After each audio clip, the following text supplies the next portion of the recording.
प्रदान किया है।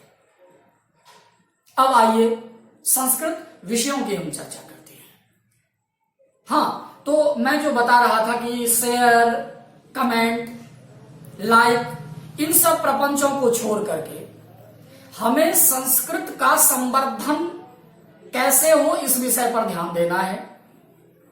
वस्तुतः संस्कृत एक भाषा तो है, निश्चित रूप से एक भाषा के रूप में है, परंतु इन भाषा के द्वारा जिन ग्रंथों का निर्माण हुआ है वे सारे ग्रंथ महत्वपूर्ण हैं।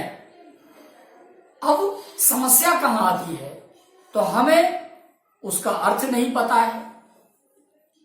अर्थ जानने के लिए हम क्या करते हैं कि सड़ी गली किसी कहीं से अनुवाद का एक बुक उठा लिए और उस अनुवाद को ब्रह्मवाक्य मान लेते हैं कि ये जो अनुवाद का बुक है यही ब्रह्मवाक्य है, इसके अलावे कोई प्रमाण नहीं है।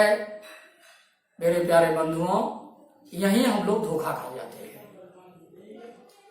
अनुवाद पढ़ते हो अच्छी बात है, देखो मैं मना नहीं करूंगा, क्योंकि प्रारंभिक अवस्था में निश्चित रूप से अनुवाद का सहारा लेना पड़ता है, परंतु जो आनंद, जो वास्तविकता, जो ग्रंथ जिस भाषा में लिखी गई हो, यदि उसी भाषा में पढ़ने का और समझने का सामर्थ्य हो गया हो तो निश्चित रूप से अनुवाद को हमें छोड़ देना चाहिए।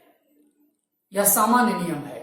कारण यदि हम श्रीमद् भगवद गीता की बात करें, वाल्मीकि रामायण की चर्चा करें या आध्यात्मिक रामायण की चर्चा करें, तो संस्कृत श्लोक के उच्चारण करने में जो हमें आनंद की प्राप्ति होती है, जिन अर्थों का हमें बोध होता है, वह कदापि अनुवाद से संभव नहीं है।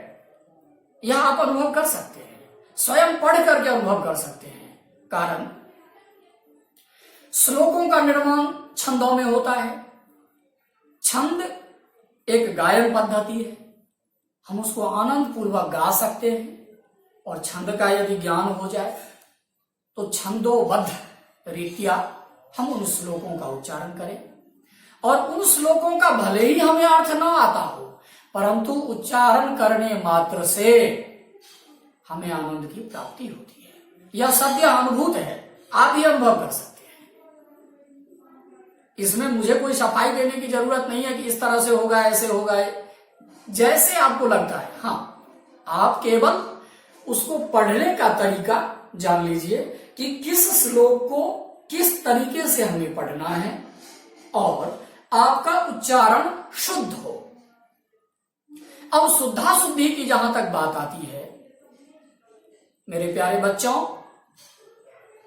यहां एक और मैं बताना चाहूंगा आपको कि कई ऐसे आपको वीडियो मिलेंगे सुनने के लिए, देखने के लिए, जहां पर स्वयं वीडियो निर्माता को यह पता नहीं है कि कक्षा बोलना है या कक्षा बोलना है।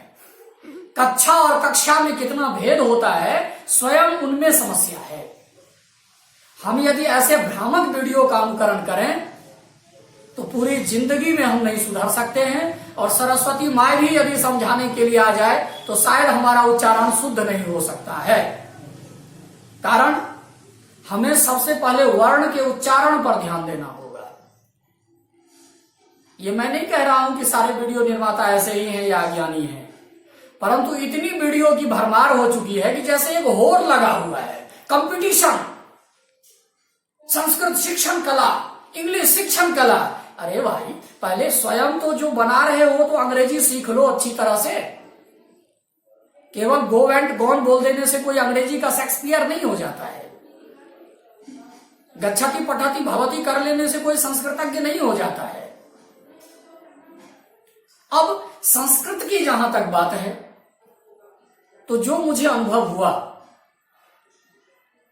आप लोगों के अध्यापन से, विभिन्न प्रकार की संस्थाओं में जाकर के अध्यापन करने का जो सुअवसर मुझे मिला, उस अनुभव को मैं यहां साझा करना चाहता हूं।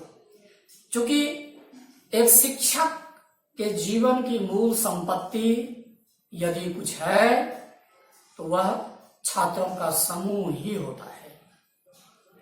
यदि हमारे छात्र उन्नत हैं, हमारे छात्र प्रतिभावान हैं, हमारे छात्र अपने विषयों में पारंगत हैं, तो निश्चित रूप से मैं यह कहना चाहूंगा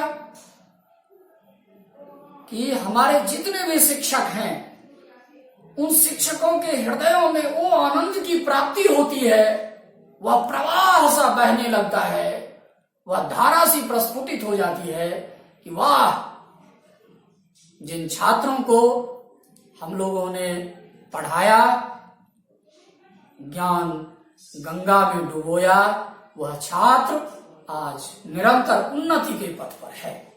परंतु बंधुओं, इस उन्नति को प्राप्त करने के लिए, इस संस्कृत विद्या को आत्मसात करने के लिए हमें अपनी पात्रता को विकसित करना पड़ेगा।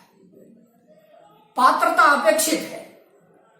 यदि हमारी यही इच्छा मर जाए कि मुझे कुछ भी नहीं सीखना है, हमारे टीचर जितने भी बोलते रहे, मुझे तो ना कोई जवाब देना है, ना कोई प्रश्न करना है, ना कोई चिंतन करना है,